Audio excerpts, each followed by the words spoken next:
Seja bem-vindo ao Jornal Regional. O Governo prepara-se, ao que tudo indica, para introduzir novas portagens, colocando 15 novos pórticos automáticos de cobrança nas autoestradas nacionais, sobretudo no norte do país. As reações já se fizeram sentir, nomeadamente por parte do Presidente da Câmara da Maia. O Governo, ao que tudo indica, prepara-se para introduzir mais 15 novas portagens nas autoestradas portuguesas.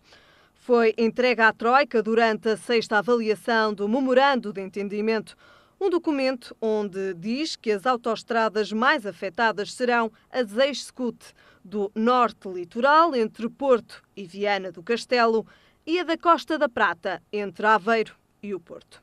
O documento pondera também o regresso das portagens entre o Porto e a Maia, na A3.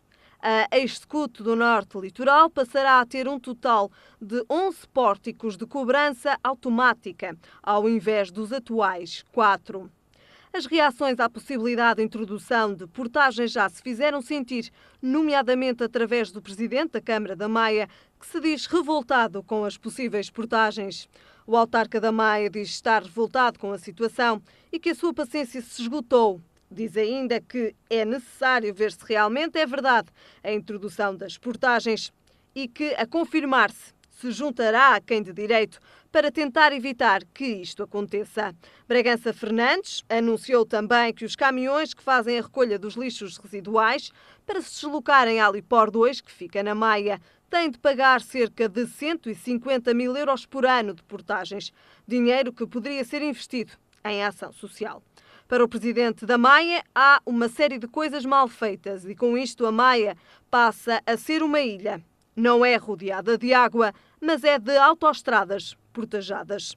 Bragança Fernandes afirma que, para a economia crescer, tem de se isentar. Só assim a economia é colocada no lugar certo e não é com aumento de impostos e de portagens. Esta medida, a confirmar-se pelo Governo, deverá render aos cofres do Estado receitas adicionais entre os 47 e os 70 milhões de euros anuais.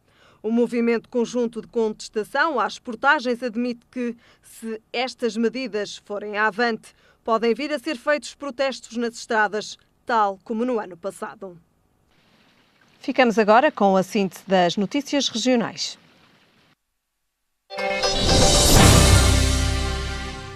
Utentes dos transportes públicos do Porto concentraram-se ontem junto ao mercado do Bolhão em protesto contra a extinção do passe à cidade dos STCP e a sua passagem para o sistema andante, trazendo assim aumentos de custos para os seus utilizadores.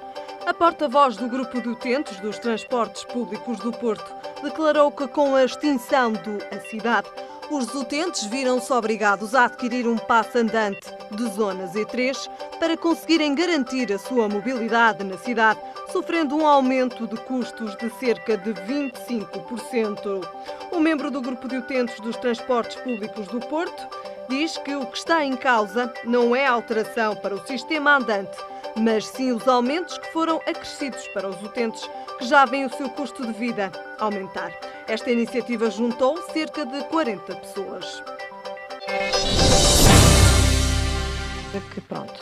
30 dias para cumprir o regulamento no que diz respeito à restituição de cotas e carreira contributiva avaliada em 1,8 milhões de euros. É quanto tempo foi dado à empresa Águas do Porto pelos funcionários no ativo, com descontos para a Caixa de Reformas. A decisão foi tomada ontem no plenário realizado pelos trabalhadores. Uma decisão dos trabalhadores presentes no plenário que foi unânime ao pedir que a Águas do Porto desenvolva as diligências e crie os mecanismos necessários à efetiva devolução dos montantes a que os funcionários têm direito. No início de janeiro, o PCP do Porto já tinha alertado para a possibilidade do encerramento do posto da Direção-Geral de Proteção Social aos trabalhadores em funções públicas. Agora, a entidade gestora das lojas do Cidadão tem à vista encerrar o seu posto de atendimento na loja do Cidadão do Porto. Segundo o comunicado, estão a desenvolver esforços com vista a que os serviços da ADSE continuem a ser disponibilizados aos cidadãos, designadamente através do balcão multisserviços existente nessa mesma loja. E em Santa Maria da Feira, um incêndio numa habitação cuja origem poderá estar num curto-circuito, numa arca frigorífica, provocou, esta manhã, uma intoxicação a 3 pessoas que tentaram combater as chamas. Os feridos são mãe e filhos que foram assistidos pelos bombeiros de Lourosa e posteriormente foram levados para o Hospital São Sebastião. O número de imóveis entregues aos bancos para o pagamento da dívida em 2012 baixou 21% em relação ao ano anterior. As áreas metropolitanas de Lisboa e do Porto concentraram quase 1/3, 31% do número de casas entregues em 2012, sendo que só no quarto trimestre o valor foi de 26%.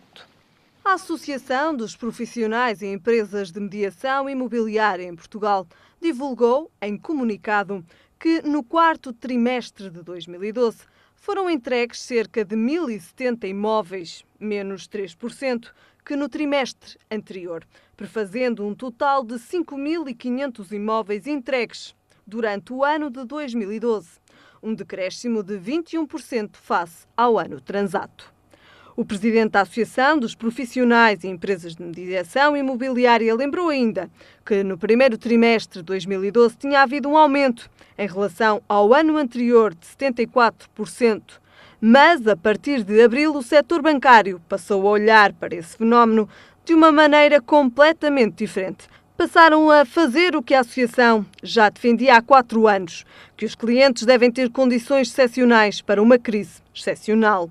Para esta mudança de atitude do setor bancário, a Associação aponta como hipótese a divulgação dos dados referentes ao primeiro trimestre de 2012 e uma sentença do Tribunal de Porto Alegre.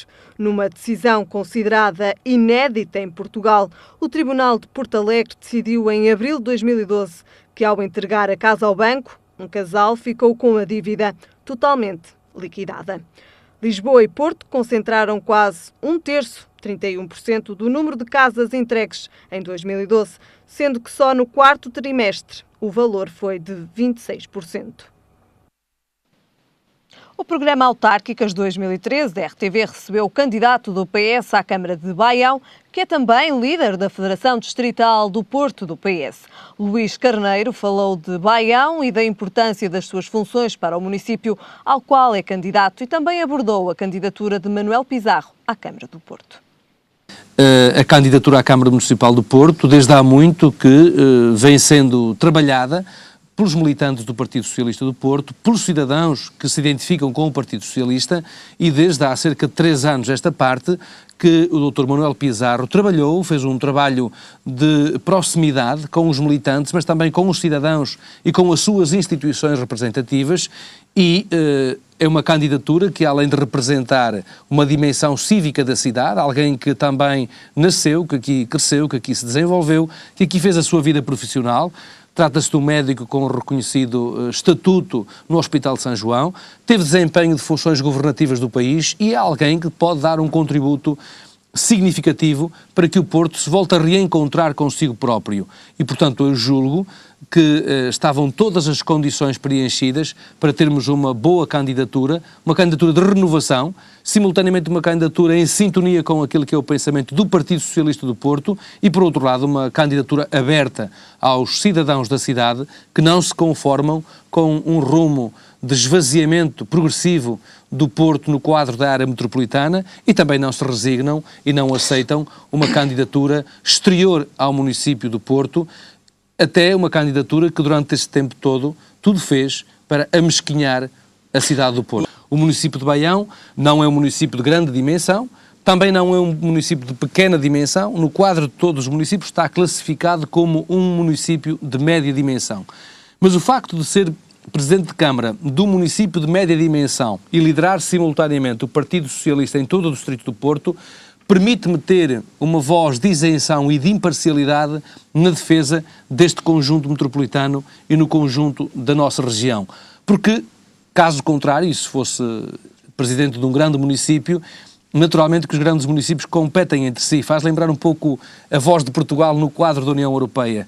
O facto do presidente da União Europeia, da Comissão, ser um português, leva a que ele tenha a possibilidade de assumir um poder funcional tal qual acontece hoje com o presidente do município como Baião. Porquê? Porque nós não estamos em disputa com os grandes municípios da área metropolitana. E o facto de não estarmos em disputa com nenhum dos municípios da área metropolitana confere ao presidente da Câmara de Baião e, simultaneamente, presidente da Federação Distrital, uma voz de interlocutor isenta, imparcial, que coloca em cima da mesa e, acima de tudo, o interesse da região e o interesse do nosso distrito. 2013 assinala os 250 anos da Torre dos Clérigos. O monumento é um dos cartões de visita da cidade do Porto e um marco da arquitetura barroca. A visita é obrigatória este ano e aqui fica o convite.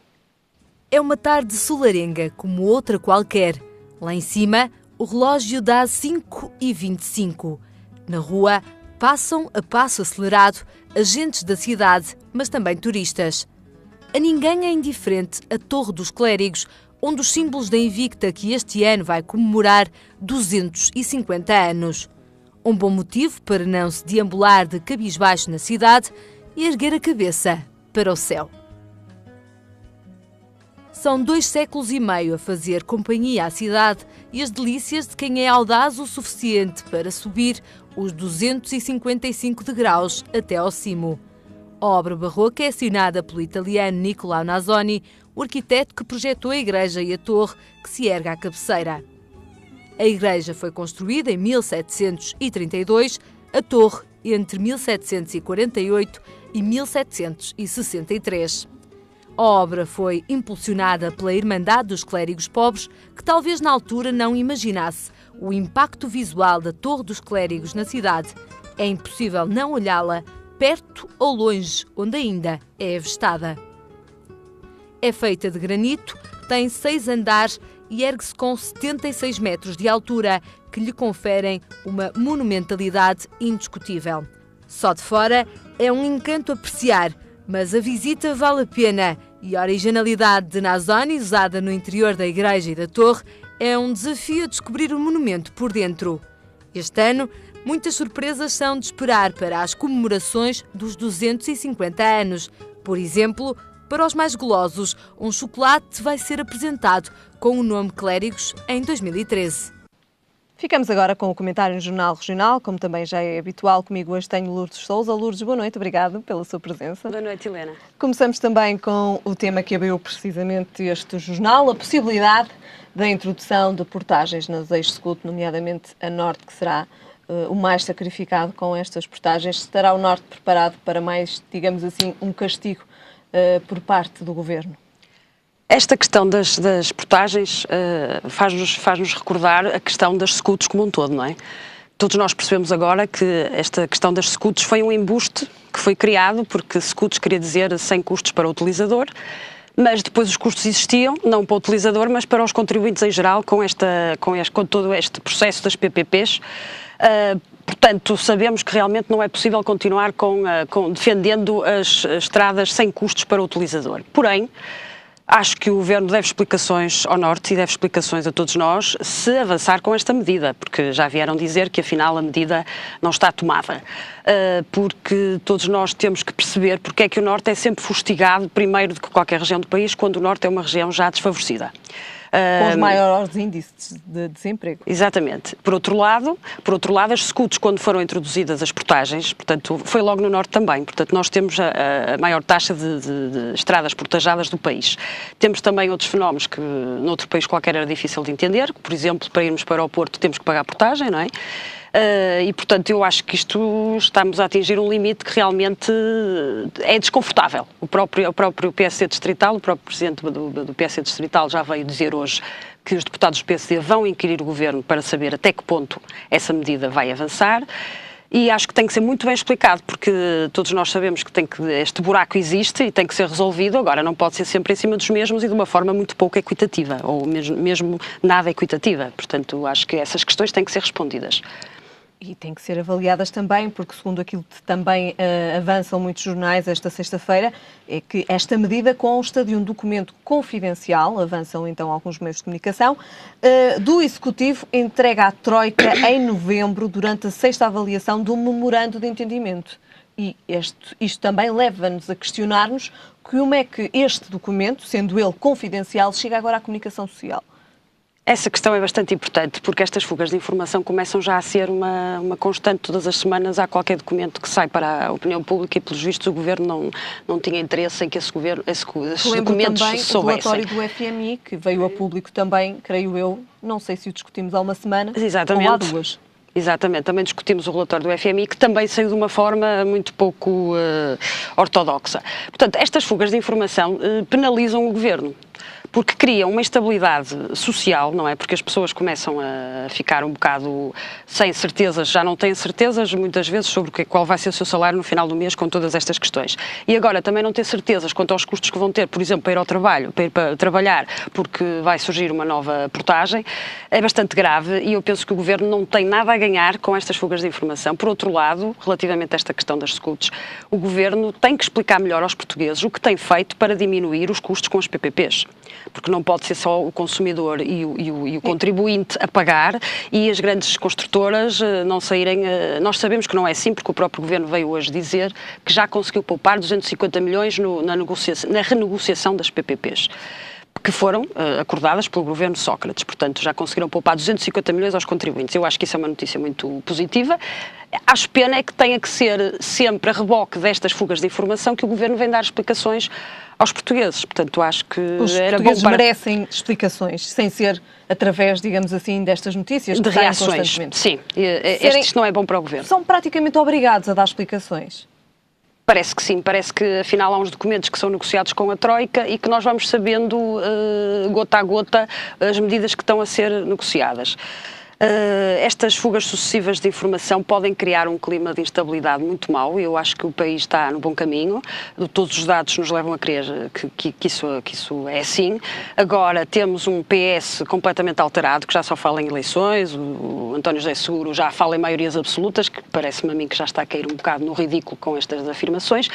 Mas isto também tem outra explicação. Mas, é que de facto, realmente... estas fugas de informação também têm ajudado a que o PS, de facto, venha todas as semanas também dar, digamos assim, a entender que não está do lado do Governo e dar a entender que, de facto, quer eleições antecipadas. Sim, mas eu penso que isso é penalizante para o próprio PS, porque neste momento a pior coisa que podia acontecer ao país era um cenário de eleições antecipadas numa crise política. Nós estamos no bom caminho, julgo eu que vamos voltar aos mercados e, portanto, o país vai estabilizar em termos da questão que é o seu déficit, o seu rating internacional. Agora, isso tudo pode ser posto em crise se tivermos uma crise política e parece-me que o PS está a apostar tudo num eventual chumbo do orçamento no Tribunal Constitucional.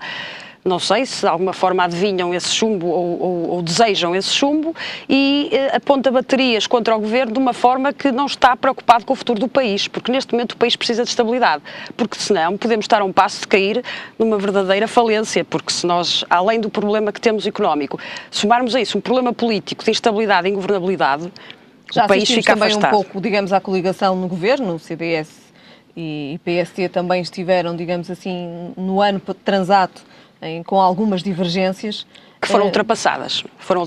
E acho que o clima agora pelo menos que se pressente do lado dos espectadores, dos portugueses, o clima parece que é um clima bom dentro da própria coligação. Agora, a oposição, num processo como este, que foi, no fundo, o Partido Socialista que assinou o acordo com a Troika, estamos sempre a relembrar isto, mas é a verdade, e dentro desse acordo com a Troika também está a renegociação de todo esse aspecto das SCUTs e a redução dos custos que o país tem com estas PPPs. Portanto, isso é um dado, não podemos escamoteá-lo. Fugir a ele. Agora, a forma como esses custos vão ser distribuídos pelos utilizadores tem que ser uma forma equitativa, não pode ser o norte do país, mais uma vez, e eu acho que aí as forças do norte já se estão a movimentar, portanto vimos há bocado o Presidente da Câmara. Sim, o Presidente da Câmara da Maia e outros Presidentes de Câmara, é importante que desde já deem um sinal ao Governo de que não pode ir por aí, não pode ser desigual no tratamento das populações do norte. De que forma é que, mais uma vez, esta introdução de portagens nas ex-SCUTs, essencialmente aqui no Norte, estamos a falar especificamente do Norte, embora também sabemos que vão ser introduzidas em Lisboa, mas aqui especificamente aqui no Norte, poderão de alguma forma voltar a prejudicar o turismo?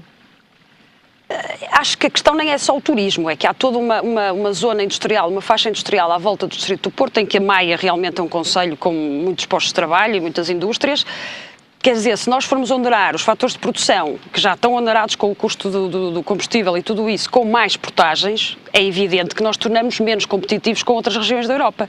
E, portanto, os nossos produtos vão ter dificuldade em competir nos mercados externos com custos superiores. Portanto, além da questão do turismo, que a Helena refere, e é importante, até porque o Porto... com Espanha, não é? A nossa proximidade com a nossa vizinha, e que é um grande Espanha. mercado turístico que nós temos, e viu-se a confusão que foi lançada no ano passado com esta questão do lançamento das scouts e das portagens. Não saberem como é que iriam pagar.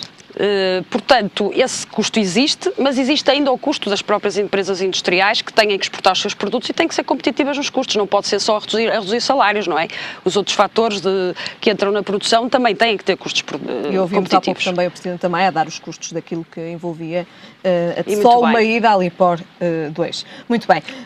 Esta então é uma notícia que veio a público, mas que, segundo o Governo, ainda nada está decidido, portanto, ao que tudo indica, não se sabe ao certo se irão ou não ser introduzidas novas portagens nas ex-scouts. E passamos agora ao nosso segundo tema. Está a aumentar o número de alunos com propinas em atraso. Uma crise na educação. Helena, nós não podemos avaliar isto assim tão diretamente. Eu digo-lhe porquê? Porque acho que também as universidades nunca estiveram tão preocupadas em cobrar as suas propinas como agora. Como sabe, as universidades têm orçamentos próprios, não é? E têm estado a sofrer um grande, como tudo, não é? Mas estão a sofrer uma grande pressão para terem mais meios, para terem mais autofinanciamento. E, portanto, já temos assistido a notícias no jornal como a forma como as universidades estão a pressionar os alunos para pagar as suas propinas. Portanto, será este um problema mais das universidades do que propriamente dos alunos? Não é isso que eu quero dizer. Quando fala em pressão, de que forma é que as universidades pressionam os alunos? Nós sabemos que as universidades têm feito um esforço maior de cobrança junto dos alunos. Portanto, se calhar... Os cortes na educação também aqui estão envolvidos. E, portanto, é natural que ao exigirem uma cobrança efetiva, realmente notem mais um aumento do incumprimento dos alunos. Por outro lado, nós sabemos que as propinas foram introduzidas há bastante tempo. Na altura foi bastante contestado. Hoje em dia, eu julgo que a maioria da população concorda que é justo que os alunos do ensino superior suportem propinas. Estamos a falar em média de 1.000 euros, julgo eu, no ensino público por ano. Portanto, estamos a falar de um custo de cerca de 100 euros por mês. A questão é esta: nós temos é que assegurar que os alunos que têm condições para ingressar no ensino superior não deixem de o fazer porque as suas famílias não têm meios para suportar essas propinas. Portanto, as bolsas e a assistência social realmente têm que funcionar. Provavelmente essas questões que temos que colocar. Será que está a funcionar bem? Será que pode funcionar melhor? E, portanto, nós temos que assegurar que quem não pode, por questões monetárias, frequentar o ensino superior, isso não se passe. Porque também, a Helena também observa, como nós todos observamos, todos os anos, as queimas das fitas, tudo isso, há sempre uma série de despendo de dinheiro que realmente o dinheiro existe. Portanto, não podemos então querer que as pessoas gastem dinheiro com tudo, com o supérfluo muitas vezes, e depois não gastem dinheiro a cofinanciar o ensino superior, porque elas não pagam a 100% o custo de um aluno no ensino superior, não é suportado pelas propinas, mas também é co-suportado pelas propinas. Portanto, eu acho que as propinas têm que existir, mesmo nesta situação em que as famílias estão a passar por mais dificuldades, as propinas têm que existir. Agora, as famílias que têm menos condições para suportar as propinas têm que ser ajudadas. Senão não conseguimos realmente continuar com os níveis de escolaridade que temos tido até aqui. Isso seria, de facto, uma pena para o país. Com certeza. Muito bem, passamos então para o nosso terceiro e último tema. O nosso terceiro e último tema fala sobre o estigma da imigração e o número de pessoas que saiu de Portugal em 2011, segundo dados, aumentou 85% em relação a 2010, sendo que a faixa etária em que mais se registrou a saída foi entre os 25 e os 29 anos. E estes números, eu diria até que poderão mesmo ser alarmantes. A questão da imigração tem sido muito debatida ultimamente. Também temos que perceber que nós vínhamos de números muito baixos, não é? Portanto, exatamente, Helena, é um ciclo. Nós tivemos uma fase de imigração muito triste em Portugal dos anos 60, não é? Antes do 25 de Abril, em que as pessoas saíam a salto do país. Portanto, não estamos numa situação dessas. Portugal é um país com as fronteiras abertas. Não estamos na Alemanha de Leste, em que... Exatamente. Não estamos na Coreia do Norte, em que as pessoas são impedidas de emigrar. Portanto, há livre circulação de pessoas. E é natural que os jovens procurem oportunidades noutros países. Agora, há aqui um lado, esse é o lado positivo, que é as pessoas procurarem oportunidades, e muitas delas com escolaridade alta, procuram também oportunidades, isso está estudado, não só por uma questão de crise económica interna, mas porque há países, como é o caso da Irlanda, em que realmente há um estudo feito nesse sentido que demonstra que as pessoas vão para esse país não só pela crise que está cá, mas porque nesses países é incentivada a inovação, portanto há outra cultura nas empresas e os jovens vão por causa disso. Agora, neste momento, realmente temos que confirmar que isto se passa devido à crise económica que o país atravessa. Portanto, estamos com uma taxa de desemprego de 15,8%, mas que na faixa etária dos 15 aos 24 está em 35,5%. Portanto, é um número assustador. E estes jovens que não encontram emprego cá... São jovens, para referir apenas, são jovens certamente licenciados, aquilo que já chamamos de uma fuga de cérebros também. Isso também, até certo ponto, pode ser um mito, porque nós também sabemos que a imigração está a ser muito alavancada pela crise que temos sentido na indústria da construção. E muitas destas pessoas não têm alta escolaridade, portanto são pessoas com baixa escolaridade, mas que deixaram de ter mercado de emprego em Portugal porque, infelizmente, nos últimos 20 anos a indústria da construção parecia que era quase a indústria em Portugal, não é? E, portanto, essas pessoas de um momento para o outro, com a falência do mercado habitacional e do crescimento do número de imóveis e tudo isso, portanto, deixou de haver um mercado para a indústria da construção civil. Por outro lado, esses números relativos a 2011, vamos ver quais são os dados do INE relativamente a 2012. Os dados que existem dados relativamente ao primeiro, portanto, aos primeiros 4 meses de 2012 que vão neste sentido, que vamos ter outra vez números de 2012 bastante altos, não é? Mas, no entanto, estes números mostram, e isto também vem um pouco na sequência da visita do Primeiro-Ministro à França, onde disse que, de facto, a imigração não deve ser um estigma para quem precisa de um emprego e não consegue encontrá-lo em Portugal. Estes dados também que são disponibilizados pelo Observatório da Imigração vêm dizer que, digamos assim, os mercados para onde os portugueses agora imigram são outros. Se há uns anos atrás era a França, agora são outros. Sim, realmente os dados do Observatório da Imigração falam em Angola, Reino Unido, Suíça e Espanha. Estes eram mais ou menos, o Reino Unido, a Suíça e a Espanha eram mais ou menos tradicionais. A Alemanha, Luxemburgo, Brasil e Holanda. Portanto, temos aqui alguns países emergentes, como é o caso do Brasil, que neste momento é uma grande economia, também tem um lado ainda com os seus índices de criminalidade. E tudo isso, e de subdesenvolvimento em algumas áreas, mas a verdade é que o Brasil está com uma pujança incrível. E, portanto, também é bom para Portugal, e temos que ver esse aspecto positivo, que muitos jovens, alguns deles, como disse bem, com uma escolaridade alta, vão para estes países, vão, por exemplo, para a Alemanha, e há programas fomentados, por exemplo, pelos centros de línguas, pelo Goethe Instituto e tudo isso, vão para essas indústrias de ponta. A China, por exemplo, fomenta isso, fomenta que os jovens tenham estágios na Europa para aprenderem o melhor que a Europa tem, e a Europa tem, como sabe, portanto, está no top em termos de indústria automóvel e uma série de indústrias químicas e tudo isso, e, portanto, se os nossos jovens... Exatamente. Portanto, se os nossos jovens forem para a Europa e aprenderem essas técnicas, essa forma de trabalhar e voltarem para Portugal, quando, por exemplo, em 2014, eu penso que o país também vai ganhar muito com isso. Portanto, já não estamos a falar de uma imigração dos anos 60 em que as pessoas iam para lá, constituíam família, ficavam e depois não davam nada de novo ao país. Não quero ser injusta, mas quer dizer, basicamente depois investiam em termos monetários no país, compravam as remessas dos imigrantes, portanto compravam casa, tudo isso. Estes jovens provavelmente podem trazer um know-how tecnológico que o nosso país atualmente ainda não tem. Isso é muito bom. É uma mais-valia para Portugal e também uma mais-valia para nós. Exatamente. Nova aprendizagem, novas culturas, mas sempre com a esperança de que vão regressar. Portanto, o tal estigma não pode existir. Nesse aspecto, eu acho que podemos ver aspectos muito positivos nesta imigração. Muito bem, Lourdes. Terminamos então com este tema da imigração, que fecha de facto este comentário de hoje. Já sabe que nos voltamos a ver para a semana. É para a semana. Quanto a nós, ficamos com o tempo para amanhã. E em todo o país é esperada chuva forte. Quanto a temperaturas, o Porto espera uma máxima de 17 graus e uma mínima de 13. Em Lisboa a máxima será de 16 graus e a mínima de 12. E em Faro a máxima será de 19 graus e a mínima de 13. É tudo por hoje. Já sabe, a informação está de regresso amanhã. Até lá, fique bem.